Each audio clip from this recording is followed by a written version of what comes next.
일본 정부가 한국에 대한 반도체 소재 수출 규제를 예정대로 오늘부터 단행했습니다. 旧朝鮮半島出身労働者については G20 までに満足する解決策が示されなかったことから今回の制度運用の見直し. 한국의 대법원 판단이 국제법 위반이라는 것을 알면서도 정권을 띄울 재료로 반일을 사용한 확신범이라며 문재인 전 대통령을 원색적으로 비난했습니다.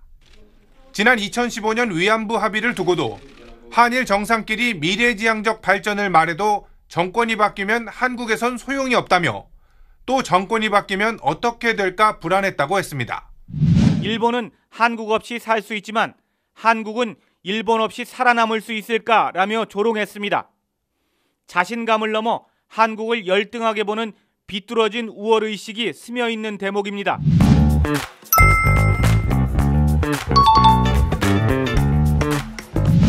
무슨 이유로 변명하든 일본 정부의 이번 조치는 우리 대법원의 강제징용 판결에 대한 명백한 무역 보복입니다.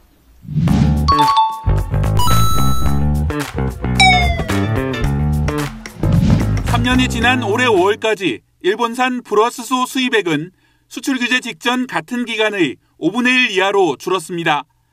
첨단 반도체 소재인 EUV 포토레지스트는 규제 이전 90% 이상이던 대일 의존도가 50% 이하로 떨어졌습니다. 소부장의 자립이 어느 정도 성과를 거두고 있다는 평가가 나옵니다.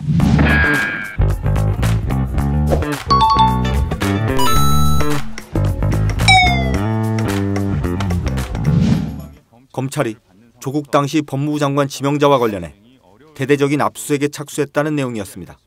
그러니까 이거는 조국 장관 안 된다라는 뜻이다. 그렇지. 네.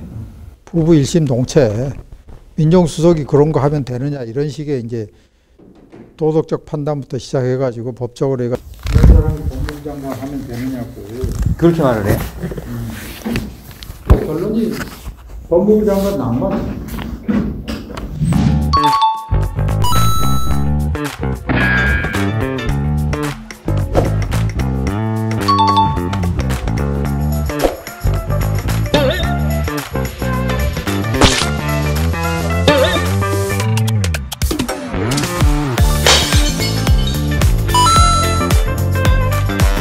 그저께 제가 동경을 갔다가 어제 왔습니다.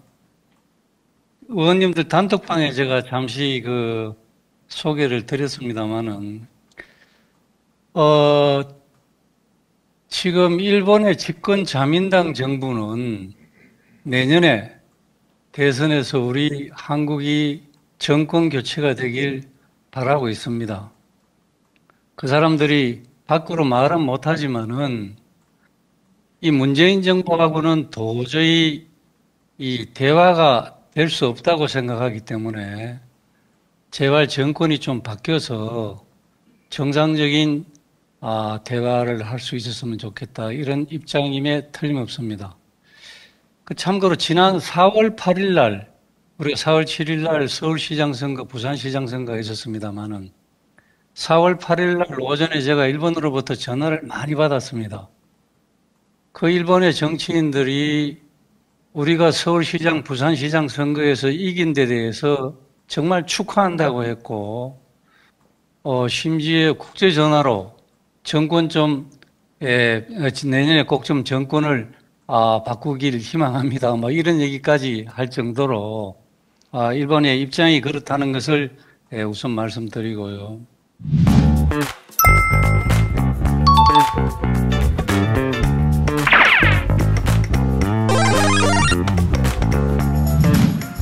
외교는 실용주의, 실사구시, 현실주의에 입각을 해야 되는데 어떤 이념 편향적인 죽창가를 부르다가 지금 여기까지 왔습니다.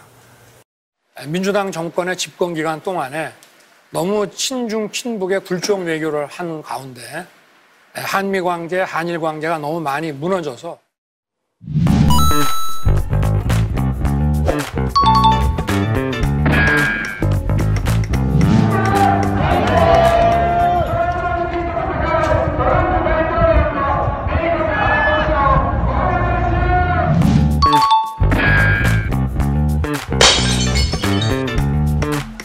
과거사에 대해서 일본으로부터 새로운 사죄를 받는 것이 능사는 아니라고 생각을 합니다.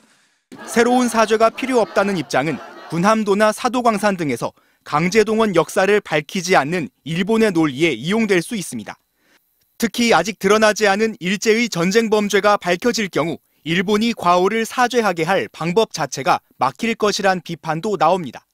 한일 간의 미래지향적 협력은 한일 양국은 물론이거니와 세계 전체의 자유, 평화, 번영을 지켜줄 것이 분명합니다.